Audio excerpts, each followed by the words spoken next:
Tương tác của Tiêu Chiến và Đàm Tùng Vận tại đêm hội Weibo làm fan bùng nổ. Đêm hội Weibo năm nay được kỳ vọng từ rất sớm, bởi đây là một trong những sự kiện lớn nhất của giới giải trí Trung Quốc, nơi minh tinh hạng A quy tụ, nơi người hâm mộ chờ đợi những khoảnh khắc tương tác quý như vàng.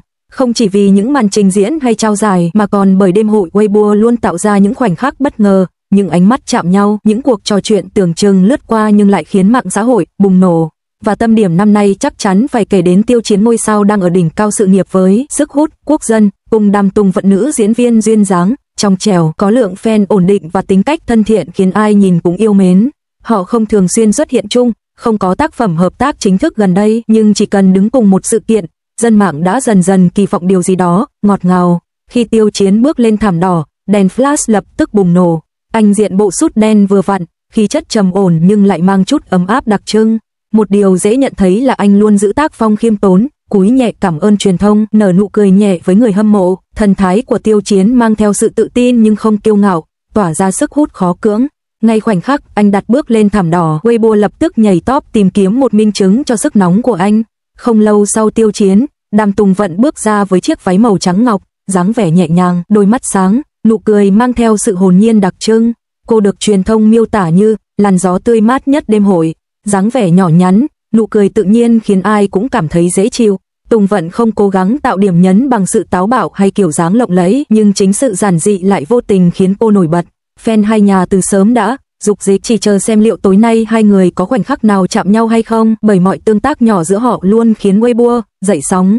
Trong lúc truyền thông đang tập trung chụp hình, Tiêu Chiến đứng ở khu vực giao lưu của khách mời. Đúng lúc đó, Đàm Tùng Vận vừa hoàn thành màn tạo dáng và bước vào khu vực sự kiện. Khoảnh khắc ánh mắt hai người gặp nhau làm nhiều camera lập tức bắt được. Tiêu Chiến hơi khựng lại nửa giây, nụ cười nhẹ trên môi anh hiện rõ hơn. Tùng Vận cũng bật nụ cười đáp lại, gật đầu chào rất tự nhiên, dù chỉ là khoảnh khắc thoáng qua, nhưng đủ để fan của hai người bắn tim liên tục. Tiêu Chiến nhìn Đàm Tùng Vận dịu dàng quá, khoảnh khắc này cứu rỗi cả ngày, thề là anh ấy cười tươi hơn hẳn khi nhìn cô ấy. Đêm hội Weibo thường có sự sắp xếp chỗ ngồi nhiều tầng ý nghĩa, và năm nay điều khiến fan bất ngờ nhất chính là Tiêu Chiến ngồi ngay hàng ghế kế bên dãy của Đàm Tùng Vận. Dù không phải sát ngay bên cạnh, nhưng khoảng cách đủ gần để cả hai dễ dàng tương tác khi có hoạt động giao lưu. Fan hai bên lập tức loạn nhịp vì từng chút xíu thay đổi của họ. Khi MC nhắc tên Đàm Tùng Vận, Tiêu Chiến quay đầu nhìn. Khi Tiêu Chiến nhận giải, Tùng Vận mỉm cười vỗ tay đầy chân thành. Cả hai đôi lúc nghiêng người trao đổi nhanh vài câu khi camera không quay tới. Một chiếc tương tác tự nhiên, đúng nghĩa. Trong phần giao lưu giữa chương trình, một số camera hậu trường ghi lại cảnh Đàm Tùng Vận nghiêng người nói điều gì đó với Tiêu Chiến. Anh bật cười nhẹ, cúi đầu đáp lại, dáng vẻ cực kỳ lịch thiệp. Cộng đồng mạng ngay lập tức phân tích, nhiều người cho rằng Tùng Vận hỏi anh về tiết mục tiếp theo, có người đoán cô khen anh hôm nay trông rất điển trai, thậm chí có fan còn đọc khẩu hình và cho rằng Tùng Vận nói, lát nữa anh có lên sân khấu nữa không? Điều thú vị nhất chính là phản ứng của Tiêu Chiến, anh nghiêng đầu lắng nghe, cười hơi ngại ngùng, biểu cảm dịu dàng đến mức khiến fan của anh hét vào gối. Tất cả điều này làm dấy lên câu nói quen thuộc của cộng đồng fan, Tiêu Chiến nói chuyện với ai cũng lịch thiệp, nhưng với Tùng Vận thì dịu dàng hơn một chút. Trong một đoạn của chương trình, các nghệ sĩ được yêu cầu chia sẻ về những khoảnh khắc đáng nhớ trong sự nghiệp. Tình cờ, Tiêu Chiến và Đàm Tùng Vận đứng cùng một hàng trong nhóm được MC mời lên sân khấu. Khoảnh khắc này ghi nhận nhiều hành động tinh tế. Tiêu Chiến đứng hơi chếch qua phía Tùng Vận như để tạo không gian cho cô. Khi chuyển mic, anh khẽ ra hiệu cho cô nhận trước. Cả hai trao đổi ánh mắt rồi cùng mỉm cười. Dù không phải khoảnh khắc kinh thiên động địa, nhưng sự hài hòa trong tương tác của họ lại mang cảm giác vô cùng tự nhiên. Thông thường, khoảnh khắc đẹp nhất của nghệ sĩ thường nằm phía sau hậu trường, nơi họ không phải gồng mình trước ống kính. Một video từ hậu trường ghi lại cảnh Tiêu Chiến bước ngang qua chỗ của Đàm Tùng Vận khi cô đang chỉnh lại váy. Anh hơi dừng lại một chút, như để tránh làm cô giật mình hoặc vướng víu. Tùng Vận ngước lên, miệng mỉm cười nói câu gì đó rất nhanh. Tiêu Chiến đáp lại bằng một câu ngắn gọn kèm cái gật đầu nhỏ. Không ai nghe rõ họ nói gì, nhưng sự tự nhiên ấy khiến fan cảm thấy hai người rõ ràng rất thoải mái khi ở cạnh nhau. Sau sự kiện, những cụm từ liên quan đến hai người lập tức leo top tìm kiếm. Tiêu Chiến nhìn Đàm Tùng Vận, khoảnh khắc Tiêu Chiến Đàm Tùng Vận tại Weibo Night, nụ cười Tiêu Chiến Đàm Tùng Vận fan couple bùng nổ. Nhiều người đùa rằng chỉ cần hai người đứng gần nhau, hot search tự động sáng đèn. Có 3 lý do khiến cộng đồng mạng ship mạnh cặp đôi này. Tiêu Chiến cao giáo, điềm đạm, Đàm Tùng Vận nhỏ nhắn, dễ thương. Sự trái ngược tạo nên cảm giác bổ trợ lẫn nhau. Cả hai đều khiêm tốn, hòa nhã, không gây thị phi, tương tác tự nhiên, không cố tạo spotlight. Mỗi lần họ xuất hiện chung, khán giả có cảm giác ấm áp, không bị gượng ép hay sân si. Sau đêm hội, nhiều blogger thảo luận rằng ekip của Tiêu Chiến và Đàm Tùng Vận khá thân thiện với nhau, không có bất kỳ sự tránh né nào. Một vài nguồn tin trong giới còn hé mở cặp đôi này có khả năng hợp tác trong một dự án tương lai. Dù chưa có bất kỳ xác nhận chính thức nào, nhưng chỉ cần một lời đồn như vậy cũng đủ khiến cộng đồng fan náo loạn. Trong làng giải trí Hoa ngữ, việc nghệ sĩ tương tác là chuyện bình thường, nhưng để một tương tác trở thành đề tài bàn luận hàng giờ liền, thì phải hội đủ các yếu tố, sự ăn ý từ ánh mắt đến cử chỉ, cảm giác thoải mái khi ở cạnh nhau, phản ứng tự nhiên, không gượng, fan hai bên đông và hòa khí tốt. Tiêu Chiến và Đàm Tùng Vận hội tụ đầy đủ điều đó. Họ tạo cảm giác vừa đủ, vừa khéo và có chút gì đó khiến người xem không thể không mỉm cười. Cuối chương trình, khi nghệ sĩ rời sân khấu, camera lại bắt được một khoảnh khắc đáng giá. Đàm Tùng Vận đi hơi sau Tiêu Chiến, khi nghe thấy tiếng MC gọi tên cô lần nữa, Tiêu Chiến khẽ quay đầu như để xem cô có ổn không. Chỉ một cử chỉ nhỏ nhưng thể hiện sự tinh tế và lịch thiệp. Fan lập tức thốt lên, trời ơi, anh ấy quan tâm thật rồi, nhìn kiểu quay đầu là biết để ý rồi. Đêm hội Weibo kết thúc, nhưng những khoảnh khắc của Tiêu Chiến và Đàm Tùng Vận vẫn tiếp tục được bàn luận trên khắp các trang mạng. Nhiều người còn tự ghép hình, làm video, dựng lại slow motion khoảnh khắc chạm mắt của họ. Sự kiện này không chỉ dừng lại ở những hình ảnh đẹp mà còn là sự giao thoa của hai phong cách khác nhau, sự trân trọng giữa hai nghệ sĩ tài năng, một cuộc gặp gỡ khiến fan không thể ngưng mỉm cười. Hậu đêm hội Weibo những dư âm khó giấu, những tương tác khiến cả mạng xã hội dậy sóng. Sau khi chương trình chính thức khép lại, các nghệ sĩ lần lượt rời sân khấu, ekip cũng bắt đầu thu dọn thiết bị. Phía sau cánh gà không còn quá nhiều ống kính truyền thông, và chính điều này đã tạo nên những khoảnh khắc chân thật nhất của nghệ sĩ. Tiêu Chiến rời sân khấu trước, nhưng khi đi được vài bước, anh khựng lại và khẽ liếc nhìn đằng sau. Đó là lúc Đàm Tùng Vận bước xuống bậc thang với chiếc váy hơi dài khiến cô có chút khó khăn khi di chuyển. Tiêu Chiến không làm gì quá lớn, nhưng anh đứng chếch sang một bên, tạo khoảng trống để cô đi trước, ánh mắt như muốn đảm bảo cô không vướng té. Đàm Tùng Vận bất ngờ ngước lên, bắt gặp ánh nhìn ấy, và cả hai lại trao nhau một nụ cười nhỏ nhẹ như gió, nhưng đủ làm trái tim người xem rung động. Khoảnh khắc đó bị một nhân viên của ekip vô tình ghi lại bằng camera điện thoại.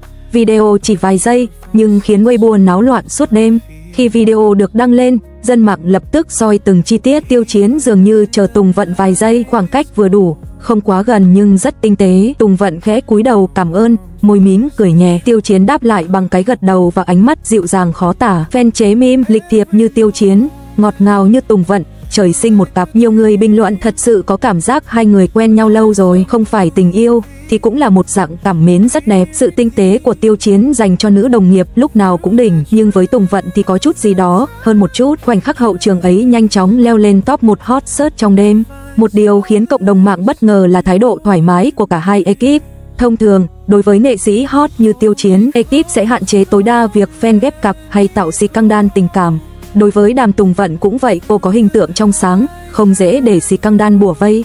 Nhưng lần này, ekip Tiêu Chiến không xóa tác của Đàm Tùng Vận, ekip Tùng Vận còn like nhẹ vài bài viết của fan về khoảnh khắc chung. Một trợ lý được cho là người của Tiêu Chiến còn đăng ảnh chụp sân khấu có bóng dáng Tùng Vận. Dân mạng lập tức nghĩ không lẽ là tín hiệu xanh. Ekip cả hai không tránh né, chứng tỏ không có gì tiêu cực. Những blogger chuyên soi couple bắt đầu phân tích chuyên sâu. Một số người cho rằng Tiêu Chiến luôn đối xử lịch sự với đồng nghiệp, Đàm Tùng Vận thân thiện nên dễ tạo thiện cảm. Sự kiện lớn, khoảnh khắc đẹp là bình thường, nhưng nhiều blogger tinh mắt chỉ ra Tiêu Chiến thường giữ khoảng cách, nhưng với Tùng Vận lại thoải mái hơn. Ánh mắt anh nhìn cô mang cảm giác nhẹ nhàng, quan tâm. Cả hai trò chuyện khá tự nhiên, không hề gượng, từng cử chỉ nhỏ đều hài hòa. Một blogger còn khẳng định khoảnh khắc đó không phải lịch thiệp đơn thuần, đó là kiểu quan tâm mang tính cá nhân. Một vài phóng viên hậu trường của sự kiện chia sẻ, Tiêu Chiến và Đàm Tùng Vận tuy không làm việc chung nhưng hai người nói chuyện với nhau khá vui vẻ, không hề xa cách. Một ký giả nổi tiếng còn kể rằng lúc nghỉ giữa chương trình, có lúc Tùng Vận hỏi Tiêu Chiến về lịch ghi hình tiếp theo, cả hai trao đổi vài câu, không khí lúc đó rất nhẹ nhàng,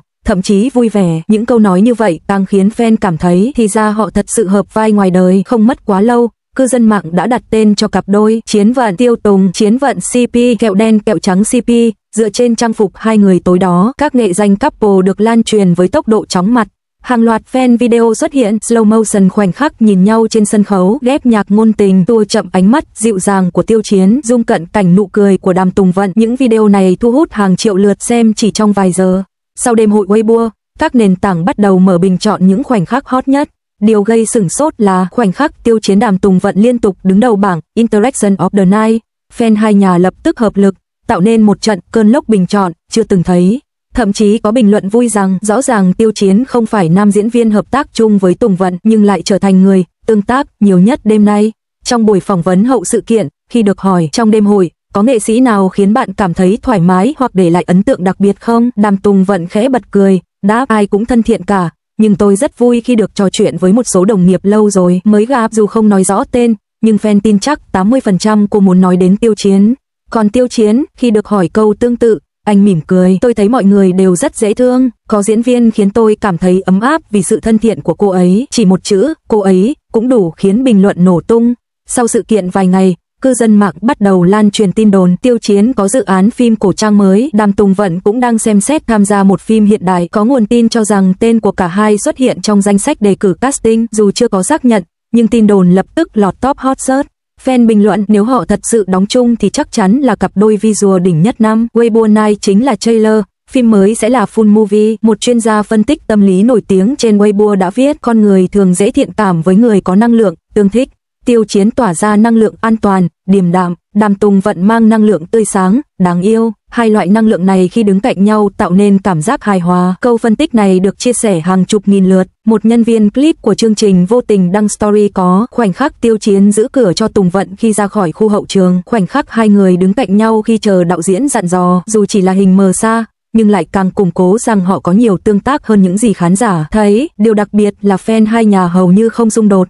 Fan Tiêu Chiến, Tùng Vận dễ thương, không có drama, xứng đáng được quý. Fan Tùng Vận, Tiêu Chiến ga lăng và tôn trọng đồng nghiệp, vai rất hợp Tùng Vận. Sự hòa hợp hiếm có khiến cộng đồng mạng gọi họ là cặp đôi an toàn sạch hài hòa. Vài ngày sau, trong livestream quảng bá phim, một fan bình luận tối Weibo Night chị đẹp quá. Tùng Vận cười ngượng cảm ơn mọi người, tối đó cũng rất vui, gặp nhiều người quen nữa. Có fan hỏi thẳng chị nói chuyện với Tiêu Chiến vui không? Cô hơi đỏ mặt rồi đáp ai nói vậy, nhưng mọi người hôm đó đều thân thiện lắm. Khoảnh khắc đó khiến dân mạng lập tức cắt clip, ghép lại, đưa lên hot search. Trong một buổi ghi hình, khi được hỏi anh có để ý gì đặc biệt trong Weibo Night vừa qua không, Tiêu Chiến mỉm cười, kiểu cười hơi né tránh nhưng lại có chút vui. Anh đáp tôi thấy có vài khoảnh khắc khá thú vị, đồng nghiệp nữ hôm đó rất đáng yêu. Reporter hỏi tiếp có phải người mà cư dân mạng đang nhắc đến không? Tiêu Chiến bật cười nhưng không trả lời, nụ cười ấy đủ để cộng đồng mạng bùng nổ. Một stylist nổi tiếng trên Douyin nói trong livestream tối Weibo Night, khi tôi chỉnh trang lại quần áo cho Tùng Vận, Tiêu Chiến đứng gần đó và còn tránh sang một bên, như sợ làm phiền. Hai người chào nhau rất tự nhiên, không hề xa cách. Lời kể này được fan lan truyền mạnh mẽ, nhiều người khen đúng là Tiêu Chiến tinh tế đến từng bước một. Một số blogger bắt đầu đặt câu hỏi cách họ nói chuyện quá tự nhiên, ánh mắt nhìn nhau không phải kiểu xa lạ. Tùng Vận có vẻ khá thoải mái khi đứng cạnh Tiêu Chiến, Tiêu Chiến lại thể hiện sự tinh tế đặc biệt, từ đó dấy lên khả năng có thể họ đã quen nhau trước đó, nhưng chưa từng để lộ. Một số nguồn tin nhỏ cho biết hai người có chung vài người bạn trong giới, đã từng gặp nhau ở studio thu âm, có thể từng trò chuyện trong một bữa tiệc kín của giới làm phim. Dù chưa có bằng chứng, nhưng giả thuyết này lại khiến fan càng thích thú.